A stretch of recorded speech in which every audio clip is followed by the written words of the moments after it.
I don't know if it's the first page. Awesome. Welcome, everybody. Who out there feels like you've got a big message to share? If that is you, go ahead and raise your hand. I know that is so many of you guys out there. Whether you are just feeling that message begin to stir and become more clear in your heart, or whether you are ready to go balls to the wall, as I say, and get on stage somewhere and start sharing, you are in the right place today, because right here at the Akashic Academy, you know, we are big dreamers around here. There is nothing that is impossible. And we like to get big and get out there and share. And we make that possible. I can tell you guys, I'm in the process of doing it. I've got a mentor right here who has done it before. It is going to be pulling and calling you, if you haven't noticed it yet, to share in a bigger way. And if your way of sharing includes getting on a TEDx stage and talking, you're in the right place today, because my friend Poirier, who is sitting here beside me, has not only done that 3 times, but he's also created a course which is going to help the rest of us move through that process of getting out there and sharing in a big way. This is an awesome opportunity to impact the planet. TEDx specifically is looking for individual stories, stories worth telling. And even if that scares you, you are here for a reason today. I want you to share this out. Give us some hearts and some likes. Let's not only create this space for specific TEDx knowledge, but let's just create some space for opening up and getting more comfortable sharing on a bigger scale here together. Corey, my friend, welcome back. It is so good to have you. You've got more books out since the last time we've talked. You've got this new program coming out. So give everybody an update on what's been going on in your life, my friend. Awesome. Well, thanks so much, Emily, first of all, for inviting me. And when you mentioned we were sitting side by side or side beside each other, I was like, why don't they make something where you can go like high five and like off the like, you know. Oh, wait, I gotta go this way. Okay, wait, do it again. Okay. Boom. Where were we? Okay, 3, 2, 1. Yeah, I don't know if that worked. Oh, no, that still wasn't it. I don't know. We gotta practice. We have to work on that. But they should make an app where you can like go with like your hands go out, like so mine would go onto your side, and anyway. That would be cool. Yep. All right. Anyway, so then people, when you say I'm beside this person, they'd be like, "Oh, are they actually there? Are they like do we have like my room and your room is next to each other?" Anyway, so like you know what I mean? Like we're at sound studios next to each other in a high five. Anyway, I digress. Yeah. So what's happened, as you said, since we last chatted and I was last on the show? Well, first of all, we're going to make sure that we can announce in the next 6 months. This is my goal, that Emily has her TEDx booked. I'm going to put that out there. You don't have to. I'm putting the intention out there. All right. That we're going to make this happen. And, you know, I know we're not going to probably go into our little secret that we're working on related to TEDx, but we'll talk about that later. But yeah, so it's going to happen. Anyway, that said, as you can tell, everybody, I'm sort of jazzed up today. I'm actually, like, I would never wear this shirt normally, but this is like Florida mode. Like, I'm getting ready to go on vacation, and I want to be like that old, what do they call it, snowbird? You know, yes. I might even, one day out of the 10, I might even wear, like, my socks inside my sandals. I don't know. I'm just going to start trying to make that a fashion statement. Again, I'm just going to hold that intention right there, friend. Okay, so we'll do what we can. If I do that, I'll post a picture. I'll make sure I post that up nice. So what's been going on? Basically, the TEDx program, we've reopened the doors to that. So that's been really keeping me busy. The speaking program, which, as you know, Emily, they're kind of separate, but there's a bit of overlap, but they're kind of separate as far as programs. So both of them have been open, but the TEDx program's been really on fire right now. So that's where I've been putting a lot of my effort. The last book, I don't know if we talked about the Book of Why when I was on last. We may have. So I'll say since then, new book coming out in, I guess, August 13th. So what does that put us at? 2 weeks, I think, from today. The new book of public speaking is coming out. Going to be completely free on Amazon for 5 days. So for people that want to mark their calendar, and they're like, I would never be good at if I had to mark all those things in the calendar. So if you need a reminder, feel free to reach out to me, or I can put a link below or something. But yeah, so the good book's coming out. Amazon will only let you put it up free for 5 days. So I'm maximizing that and putting it up for the full 5 starting on August 13th. And that book, it has been a labor of love for a while now. Mm-hmm. One of the things, Emily, that I did with that book, which I haven't done before, is transcribed interviews we've done with some of the top leaders in the speaking field and basically put the written version of those interviews in the book. But the other thing with the book is it's a full book. And you know, I'm big on this. We sign up for something or free or whatever it might be. I should mention too, this is free on Amazon, so you don't even have to sign up at all. But you sign up for a book, and I'm sure people listening have been there, or viewing have been there as well, where you sign up for a book and you get excited for it, and you sign up to somebody's newsletter or whatever. You get the book sent to you, and it's like 4 pages or 8 pages or 20 pages, and it's an ebook. And I'm not knocking that, because there's probably people listening that are like, hey, that's my book. I'm not knocking that. But I'm just saying, you sign up for that book and you think, nobody says whether it is or isn't. I mean, if you're going to do that, I think you should say, sign up for the 12-page ebook. But I sign up for some where it's implied that it's a full book. I get it, it's 12 pages. You know, I feel like when I'm done reading them, like did they send for me together? Yeah, it feels like, like you were kind of ripped off.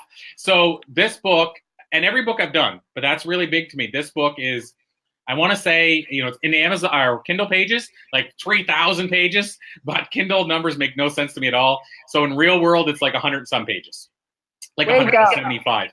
But Kindle converts it in a way that it's like 2,000. So when they asked me the other day, I was promoting it somewhere, they said, how many pages? And I said, 2,930. They're like, how big is this book?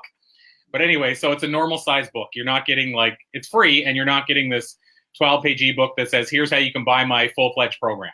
Mm-hmm. It's not that. It's a full book, basically revealing some of the myths about the speaking industry, sharing. We have Richard St. John in the book, who has a TED Talk, over 10 million views, sharing all his insights on TED Talks.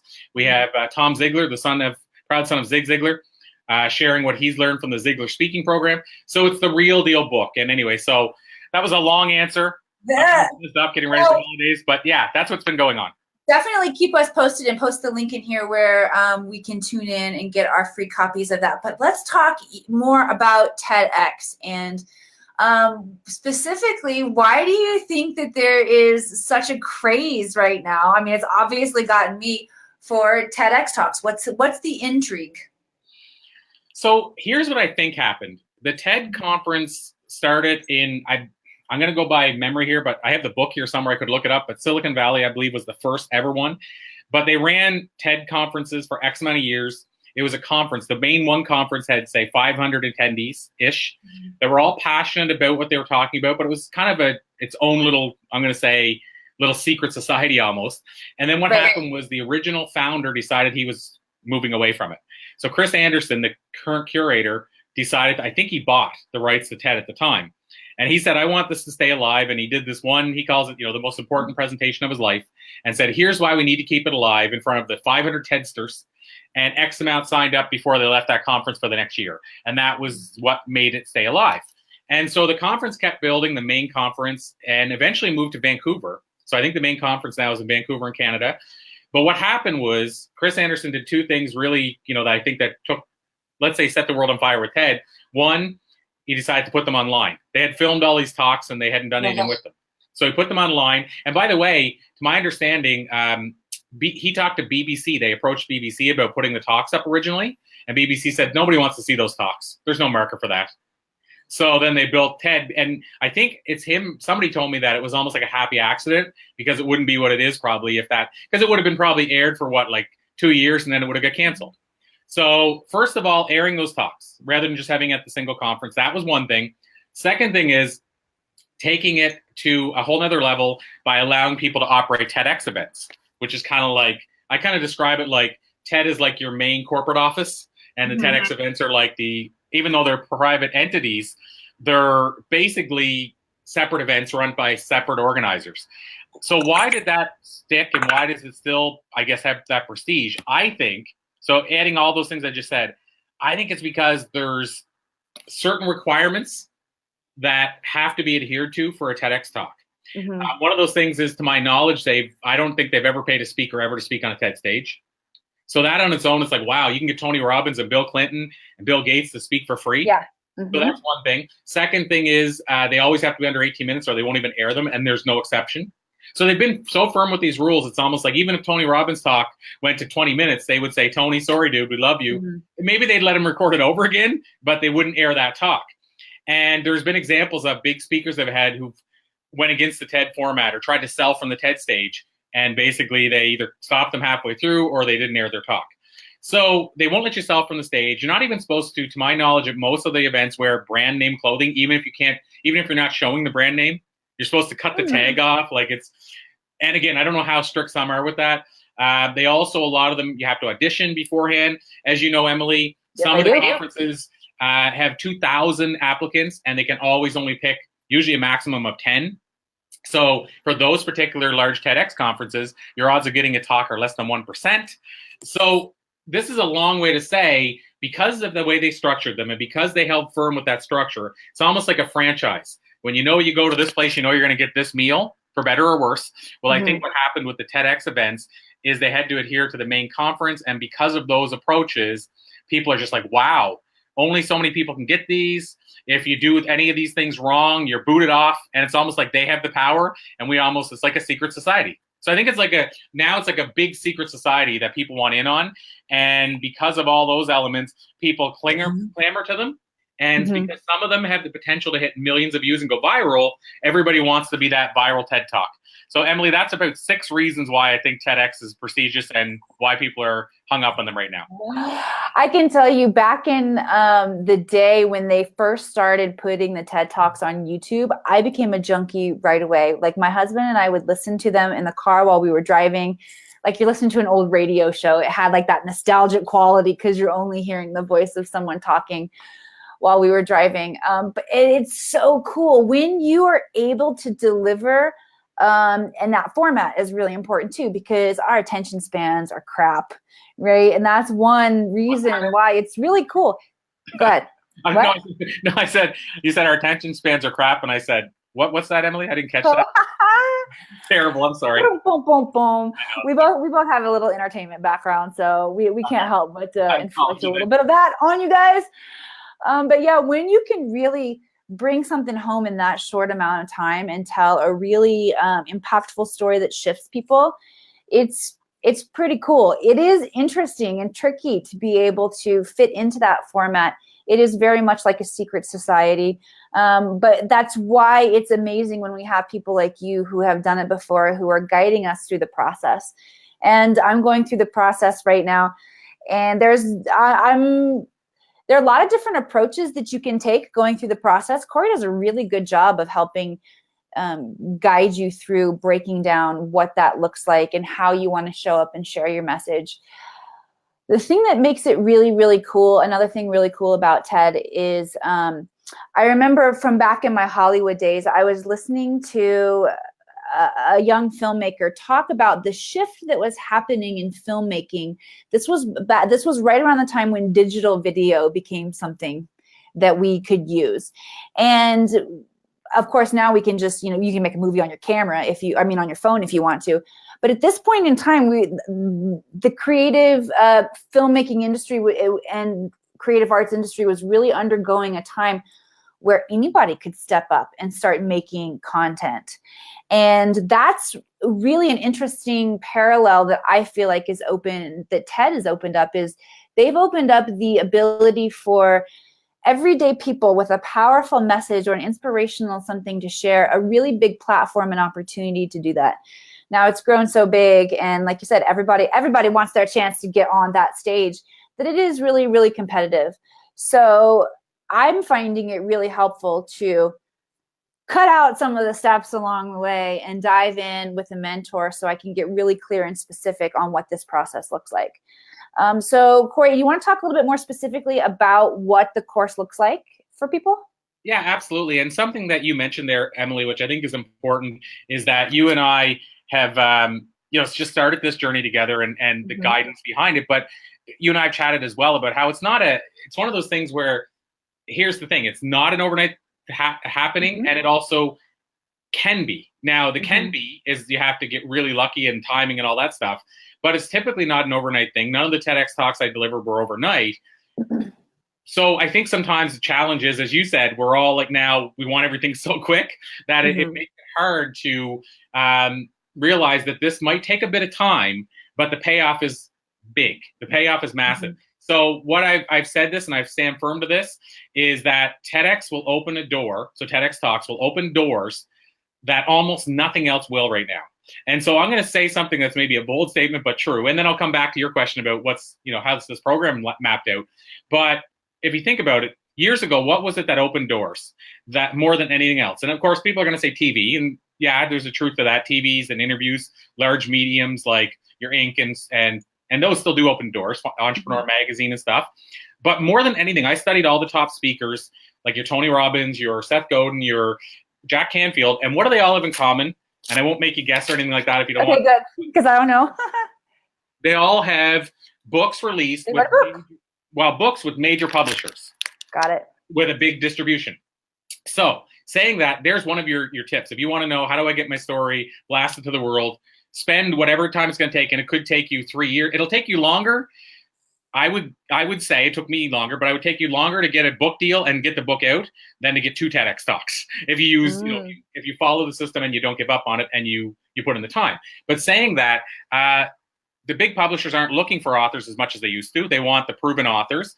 Secondly, to get a book out, if you sign today, you're looking at probably 2 years would be a quick timeline, et cetera, et cetera. So I noticed that books were the things that opened the doors and brought the big names to the world to us before. Here's what I've discovered in recent years, and I'll explain why I think it is. And this is the bold statement. Books still do it, but I believe that TEDx, and even, by the way, I'll say even speaking engagements, speaking from a stage, will open more doors now and make you, allow you to have a bigger impact than books will.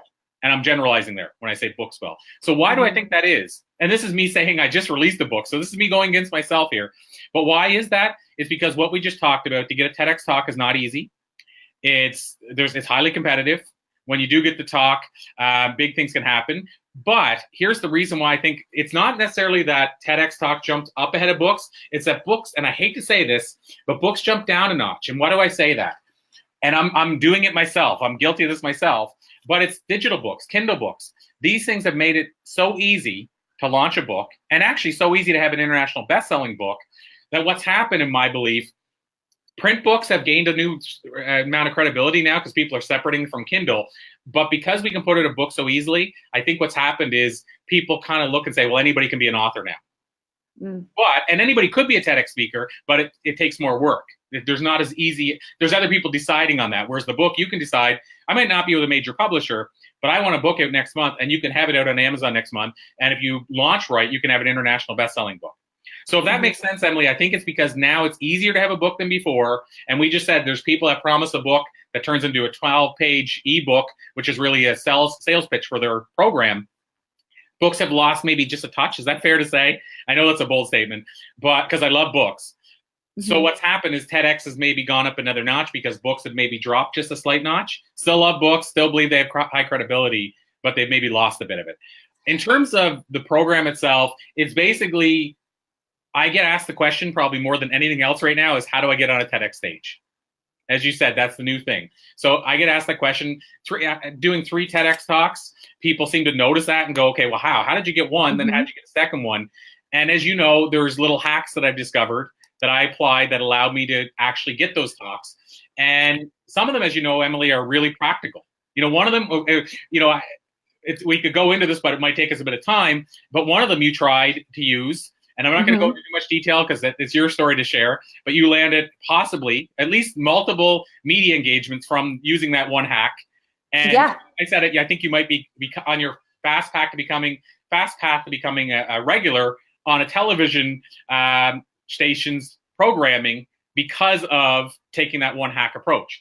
So basically that's true. That is true.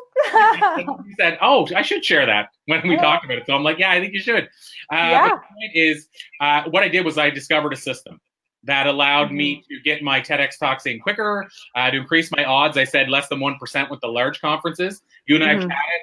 I've been considered for 6 TEDx talks, and I've secured 3. So it's 50%, 1 and 2. And I just used a totally different hack and system that I seen that showed me these shortcuts that I noticed that most people weren't using. So what does the program look like? It's me actually delivering on what people said is, how can I get that shortcut? How can I actually increase my odds? It's me taking you through weeks of training to show you the shortcut that I use and the system that I've seen that increases your odds dramatically. Never guaranteed, but increases your odds dramatically. And then with the program, as you know, Emily, I'm big on more opportunities than just the TEDx. Also, within the program, I decided to add other elements. So it wouldn't be a program where you only get the payoff if you land a TEDx talk. I also put together things where I share media opportunities, speaking leads, bring people on our show, as you know, offer up spots in our book so that you can now, because it's easier to get this with a book, you can now say you were featured in our international best-selling book. That's legit. Yep. And that was one little bonus of being in the program. That's legit, yo. Exactly. Yeah. I love it. But that, so did that answer the question? That's the program, and that's again I think the why. Yeah, absolutely, and I will 100% attest to. I am still on that journey of securing a TEDx talk. It's been a really fun and creative process, and has brought up a lot of different vulnerabilities and a lot of opportunities for me to grow. So just know, going in, there are a lot of dynamic shifts and changes that will happen to you. This is not just about the outcome of getting. You will learn about yourself through the process, and it's about the side effects from implementing the hacks, which is true story. I have already had a series of interviews with the local news station, and Corey's right. They've already asked me to come back again. I hadn't really framed it in that way that you said it, and when you said it, I thought, oh wow, I did do that, didn't I? It's true. It just probably hasn't fully sunk in, considering there are just so many balls that get juggled when you're growing and expanding. But I am very excited about that. That was a huge opportunity to be interviewed and to get to come back again. And I can tell you too, Corey has passed along many different speaking opportunities my way. That this has been a really tremendous growing and learning process. And the doors are opening again to this program. Corey, talk briefly about what are some characteristics that people that make for this being the right opportunity for you, so people can start to be like, all right, yes, that is me.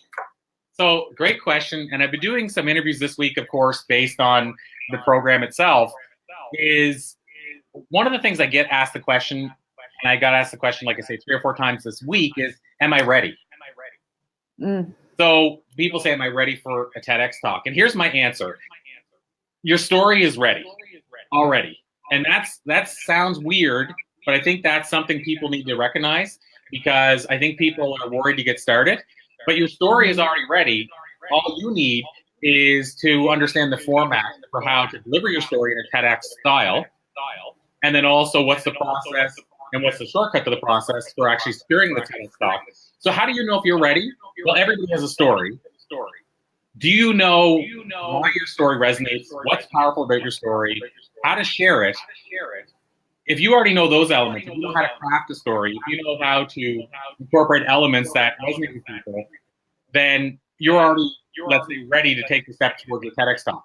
If you're not there, you're ready to learn those processes, like adding humor in, storytelling. How does, even just, a lot of people don't know this, and they talk about this in the TED Talks book, which is having a through line. So does your story come back full circle? And so maybe the first talks about, as an example, let's say my second TEDx talk is about crushing your fears and expanding your comfort zone. So at first I talk about the study I did to learn about expanding my comfort zone, and I even show the circle of my own comfort zone fears. And then by the end, I come back and talk about what it means to you if you practice the 3 things I learned about how to crush our comfort zone, barriers. And if you practice these 3, here's what happens. So I brought it full circle. Like the first was, here's why I struggled. Here's how I took the steps to learn about this. And I basically shared the 3 things I learned that people that crush their comfort zones do really well. And then at the end, I brought it full circle and said, here's what can happen as a result of you doing this. So the idea behind that, the power of 3s, which we know from the world of entertainment, people learn in 3s and resonate to 3. So share 3 stories, let's say, within your bigger story, but then also have something that ties the beginning to the end and all the way through. So, all right, speaking of 3s, we have exactly 3 minutes left. How is that? Okay. So tell everybody where they can come to learn this specific, signing up, all of that business. Yeah, so easiest way, I'll give you the very easy website. It's thetedxprogram.com. It's pretty Beautiful. easy. And you can put that link back in for us too in the comments. That'd be awesome. And I'll put the sales page link in as well because it lists all the things that are included. So I'll put that in there as well, Emily. And then when I put that in, if people have questions, of course, feel free to just reach over to me on Facebook. As Emily will back this up, I'm very accessible. I don't ignore messages, so send me a message. If you have any questions, let me know. I will add in, this is something I've done for Emily's crew. There's a bunch of bonuses I've added in, but there's something else I've done for Emily's crew, is that we opened this program a little over a week ago, but Emily and I are, this is today, we're recording this. So normally, so I shouldn't be sharing this publicly, but normally the closing time is tonight at midnight. But what I said for for people within your network, because that's really soon, I understand people have to take time to make a decision. I said I'd let it go until Friday at noon. So I'll correct that. It's supposed to be tonight at midnight. I'll let it go until Friday at noon Eastern time. So I'll be in Florida by I'm traveling most of the day Thursday, but if you have questions, send it out to me, and I'll be online in between. Friday at noon, that'll be the close-up for your team. Beautiful. Awesome. So guys, he's opening up the doors, keeping them open for a little longer just for the Akashic Academy here. I'm so excited that you're going on vacation. I'm so excited that I'm going on vacation. So have a magnificent time, my friends. It's good to get out, take a break from all of this online stuff that we're doing so that we can continue to grow and expand and bring more powerful, creative ideas, information, structure, mentorship to you guys. Make sure you guys are taking your breaks too. It's really important that you recharge yourself. I feel like as these shifts are happening, and I'm just going to reference the eclipse quickly because it's an important time to bring our awareness to, that there are things that are shifting and changing with this energy. One of them is the preparation of really going inward and getting clear about what it is that we're going to share. Because as the summer continues, as the energy opens up in mid-August, the Lion's Gateway, you're going to really feel like you want to step into your personal power. This is a great time to do the inner work, to get clear about what does your process look like. There are people here like Corey who can teach you how to tell a good story and teach you the hacks to get on stage and do it if that is something that you maybe have always wanted to do. That's a clue that this might be the right process for you if you want to go bigger. And also we are observing these different shifts of really valuing ourselves, valuing our own learning and expansion. So if you're feeling called, take this opportunity to step into what it means to create a new way that society runs. Let's start being the people who create a society that value our own growth and expansion and are willing to dive into that with ourselves. Just so many different layers and opportunities to harness during this specific time right here. And of course, at the Akashic Academy, we are here to support you guys through that process. We know that you guys are going to be called in so many ways to show up and support and share. So we are helping you put on your own oxygen masks to stay strong in these energies and bringing you the dynamic leadership that you need to make it easy to step into the areas where you want to grow and expand. So it's a pleasure to have you back, everybody. Have a good rest of your day. Corey, thank you for being here. Emily, you have 2 seconds for me to add one quick thing. Go for it. Too is I think it's important to mention that the type of work you're doing, I mean, I think sometimes, people maybe don't realize how big of a message you're sharing with people and how much work you're putting into making sure you're helping other people. The other thing too is I think sometimes, and this is huge, I think, we see people that are maybe on a certain journey in their direction. They spend a lot of time building that one area and think, okay, well, now they're just trying to sort of take. I think it's important for us, no matter who it is, for us to find ways to both give, but also to keep allowing ourselves to grow. And, so I'll add in, maybe if you haven't already, approach Emily. And I know a lot of the people on here are probably also in touch with their records and their past lives and stuff. But I know Emily, you helped me and Shelly through this one time in the past. I've also done tapping, as I mentioned, and I have another tapping session scheduled with somebody. So I also believe that it's important for us to give back to ourselves, as you said. And then also make sure we're also a giver. So when I say that, I'm putting it out there. If you have questions for me, even if the program, if you're saying I don't want to jump in right yet, certainly reach out and let me know, and I'm here to help. So I just want to make it clear, it's not one of these situations where you bring on a talking head and evolved all together. I'm just maybe a little bit more in one area than another area for me, and I want to keep growing and learning like everybody else. Yeah, we're here to grow and support and help each other. So we're looking forward to being that for you guys. Have a great day, everybody.